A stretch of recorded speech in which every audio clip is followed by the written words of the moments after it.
నా ప్రాణానికి ప్రాణమైన తెలుగు ప్రేక్షక దేవుళ్ళందరికీ నమస్కారం. ఈరోజు నా జీవితంలో ఎంతో సంతోషకరమైన రోజు. భారత ప్రభుత్వం నాకు పద్మశ్రీ పురస్కారాన్ని ప్రకటించిందని తెలిసినప్పటి నుంచి నా కళ్ళు ఆనందంతో నిండిపోయాయి. ఒక నటుడిని గుర్తించి ఇంతటి గొప్ప గౌరవాన్ని అందించిన భారత ప్రభుత్వానికి నా శిరస్సు వంచి నమస్కరిస్తున్నాను.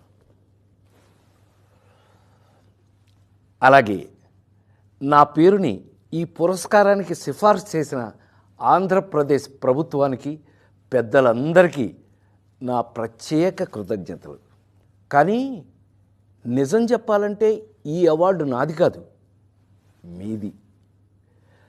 48 ఏళ్లుగా నన్ను ఒక నటుడిగా మాత్రమే కాకుండా మీ ఇంట్లో ఒక మనిషిగా, మీలో ఒకడిగా గుండెల్లో పెట్టుకుని చూసుకుంటున్నారు. నేను నవ్వించినా ఏడిపించినా మా రాజేంద్ర ప్రసాద్ అని మీరు చూపించిన ఆప్యాయత నాకు దక్కిన నిజమైన అదృష్టం.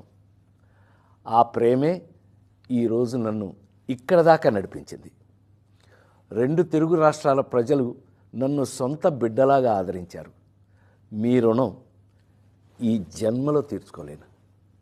నాతో పాటు ఈ ఏడాది పద్మ పురస్కారాలు అందుకుంటున్న దేశంలోని మహానుభావులందరికీ నా శుభాకాంక్షలు తెలియజేస్తున్నాను.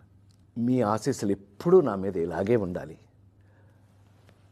బ్రతికున్నంత వరకు సర్వదా మీ రాజేంద్ర ప్రసాద్.